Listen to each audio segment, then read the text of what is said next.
Hi, welcome back to Mike's Diabetes World. Okay, I wasn't ready. I was ready, but then I wasn't ready. Current blood sugar is 5.5, and we're calibrated, but we're always calibrated now, so eventually we'll just stop doing it. Don't have any active insulin. My basal rate's being sporadic because of the lower blood sugar. It looked pretty good since about 5:30. And then I went down and kind of hung around.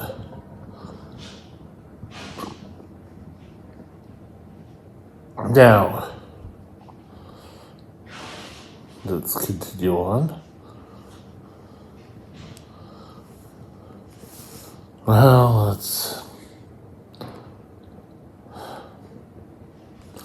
100 again. Ooh. 100% time in range, which is awesome. Average blood sugar is 7. Excellent day. But again, if this number is over 70%, great job. If you're able to get to 100, that's a superstar. But I know not every day is going to be 100% day. There's going to be days where I crap totally out. But that doesn't mean you give up on yourself. Never. Which kind of leads to today's topic. When children or young diabetics go adrift with their diabetes care. So sit back, get your drink, and we'll be right back and we'll have our little discussion. We'll be right back.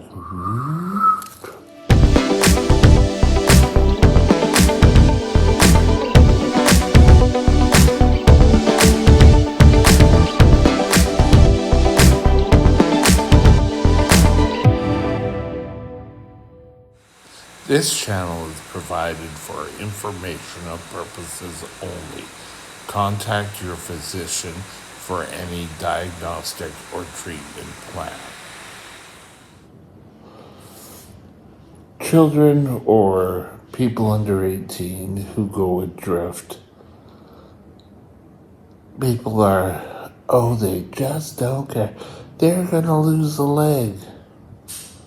Well, I was one of those kids. And now I do my utmost to stay in somewhat of control. But there's ways of dealing with it. As I've mentioned before, I was pretty well given the keys to the car quite early after diagnosis. I was 13. No one really came and took a strong interest in my diabetes. My dad would ask, "How's it going?" I would give an answer that would be suitable to him. "Oh, it's going fine, not to worry." But no one asked, "Well, you're high. Do you know why you went high? Or do we have to take a look at this?" Or I just took my medication. But back then, a lot of diabetic control was you take your insulin in the morning, you take your insulin at night. I would go see my GP. That was pretty well my diabetes control. Or lack of my diabetes control. When I went and saw a doctor, I've told this story before, and I got yelled at, something about records, and he thought I was making up my records. I got peed off and decided I'm not going to go. I can do this on my own. I don't need to go see a doctor. So I went on my merry way. I was mad. I was a headstrong teenager. I was probably around 15. And I didn't get any doctor, a family doctor, endocrinologist, and I was just headstrong. But just yelling at your son or your daughter and saying, you've got to do it or you're going to lose an eye, really isn't going to help. Sitting down, taking a look, and getting a strong understanding yourself of your diabetes is probably going to be your first thing to do. Don't sit there and be judgmental.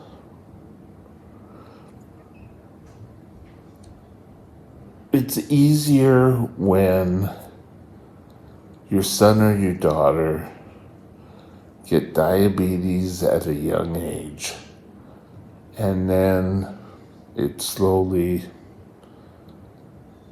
develops. You grow up with it and you sort of pass off control to your son or your daughter. I got diabetes, and then it was, okay, you know what to do, you can go do it. The family home was sold, so much upheaval in my life that I kind of slipped through the cracks. And no one was really caring. I took my insulin.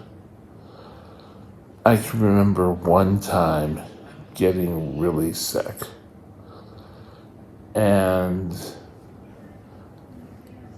I knew that something was wrong with my diabetes.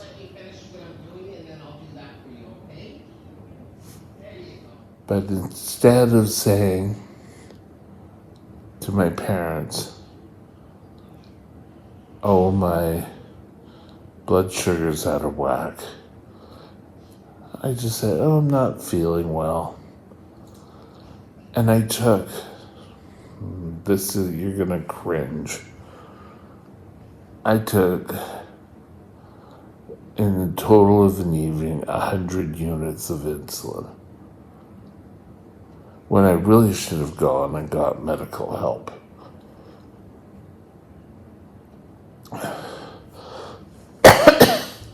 But that's when I seem to sail through, no problems whatsoever.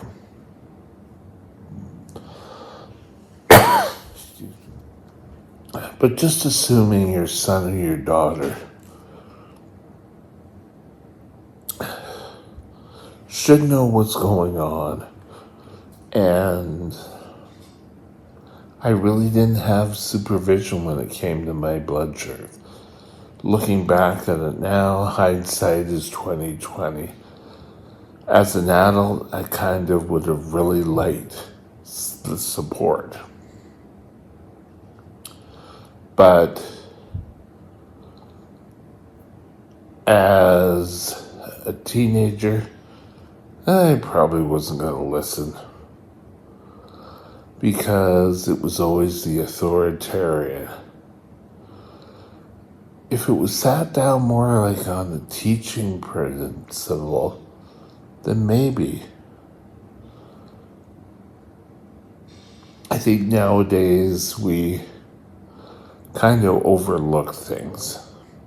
And this is 30 years ago, 40 years ago. But we don't teach finances to kids. And we don't teach how to really take care of themselves. They may have the tools, but then they kind of hit that brick wall of being a teenager. And that's when they need support more than being told exactly what to do.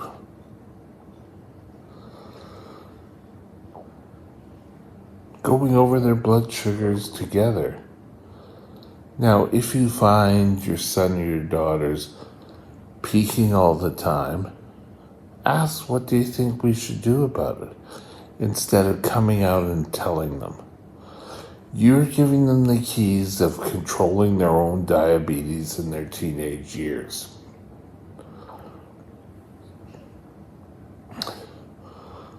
But they want to be just like every other teenager. This is where bad habits can set in. Trust me. And if you don't curb these bad habits, things will grow. I started work.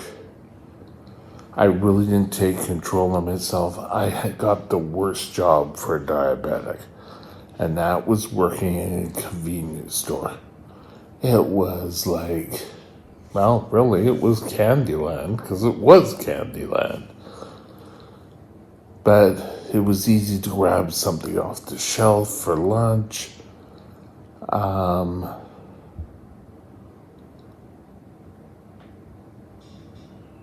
Getting things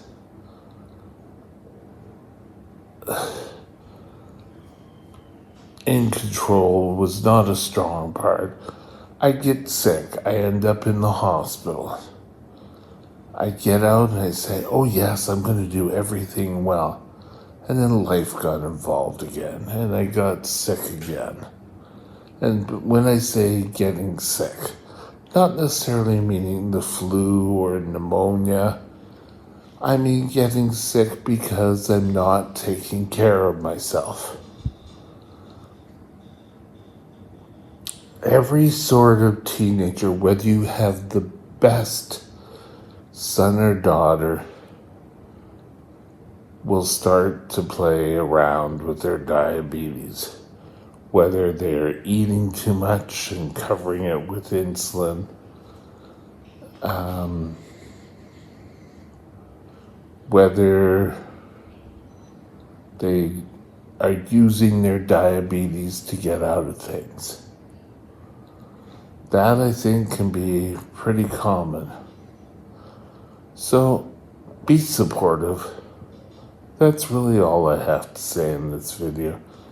Be supportive. Don't be parental at this time. That is one big step that will turn off your son or your daughter and diabetes control.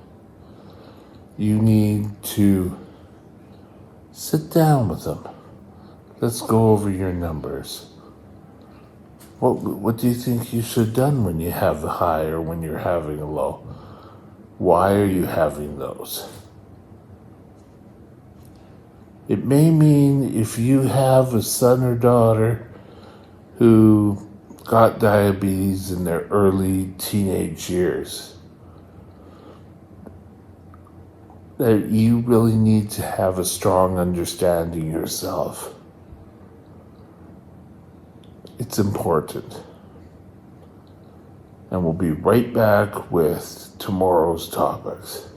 My next vlog topic will be Hey, it's Mike. Tomorrow's video, we're going to talk about how we're not so isolated anymore. Type 1 diabetes and being isolated. It was a tough time growing up. So I'm going to recount my life and how we've changed. We'll see you tomorrow. Have a great day. Bye now. My email is mikesdiabetesworld@gmail.com.